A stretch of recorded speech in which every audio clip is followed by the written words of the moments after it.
Cheney alone. Are you aware of any factual basis to investigate Liz Cheney? Yes or no? Senator, that's a hypothetical, and I'm not going to answer that No, question. it's not hypothetical. No one has asked me to investigate. But the president has. We're also the worried about president- Liz Cheney, The Senator. president has You know called what we for should this. be worried about? Ms. Bondi, The please crime rate answer in my questions. California right now You is are aware, through the roof. Ms. Bondi. Your robberies Ms. are Bondi, 87% my higher question- than the national My question average. is this. Senator, what I can tell you is I will never play politics. You're trying to engage me in a gotcha. I No, won't I'm just do it. asking you a simple I question. won't play If you can politics speak truth with any to ongoing power. So let me ask you investigation, another. like you did let me- leaking your let me ask colleague you, Devin Nunes's if- memo. if So Congress I'm not going to thinks it's a worse mislead thing- this body nor you. All right, let me ask another question. You don't want to answer that. Let me ask You you were another question. censured by It will Congress, also- Senator, for it will comments just also- like this that it are will so reckless. also- Well, this is exactly what Biden did. As the crime rate exploded, Joe told Garland to prosecute Trump. The Democrats were completely oblivious to how they looked, especially after what they perpetrated over the last 4 years. Listen to this.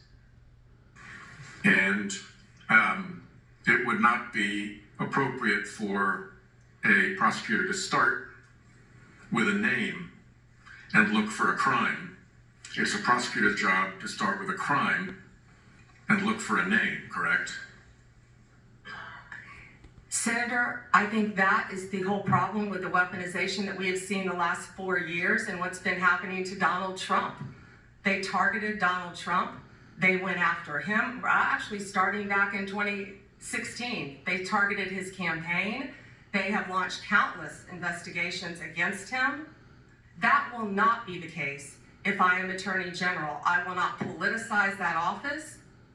Pam's not a partisan actor who's there to settle scores.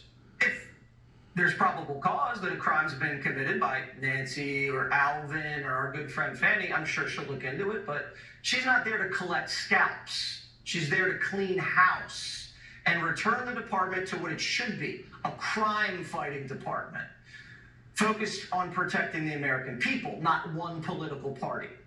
Pam Bondi's young, polished, tenacious, and the Trump team was very pleased with how the hearing went. The three other nominees, the big ones who had their hearings today, John Ratcliffe for CIA, Marco Rubio for State, and Sean Duffy for Transportation, all breezed through the hearings. Democrats didn't even put up a fight. And so far, all the nominees have presented strong, smart, and principled cases for their nominations. The Republican Party is unified around them.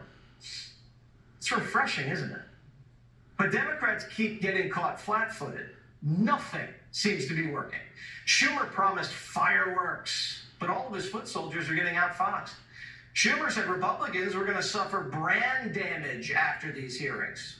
But we've just seen Senate Democrats embarrass themselves, one after the other. The Democrat machine is broken. It's leaderless. The donors are disgusted. The media is collapsing. The big tech billionaires are switching sides. And Hollywood's on fire. They're fighting for their lives.